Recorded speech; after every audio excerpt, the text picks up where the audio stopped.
NTR trust Bhavan లో వినాయక చవితి ఘనంగా నిర్వహించారు. ఈ వేడుకల్లో పాల్గొన్న ఏపీ సీఎం చంద్రబాబు ప్రత్యేక పూజలను చేశారు. తెలుగు రాష్ట్రాల ప్రజలకు చంద్రబాబు నాయుడు వినాయక చవితి శుభాకాంక్షలను తెలిపారు. రెండు రాష్ట్రాలు అభివృద్ధిలో ముందంజలో ఉండాలని ఆకాంక్షించారు. ఈ కార్యక్రమంలో ముఖ్య నేతలు, ఎమ్మెల్యేలు పాల్గొన్నారు.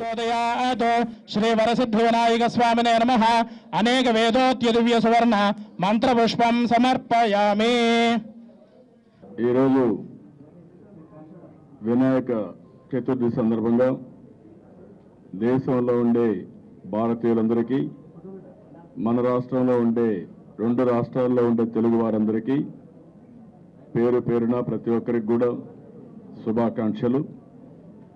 ఈరోజు దేశంలో ప్రతి ఒక్కరు కూడా పెద్ద ఎత్తున జరుపుకునే ఏకైక పండుగ ఈ వినాయక చవితి.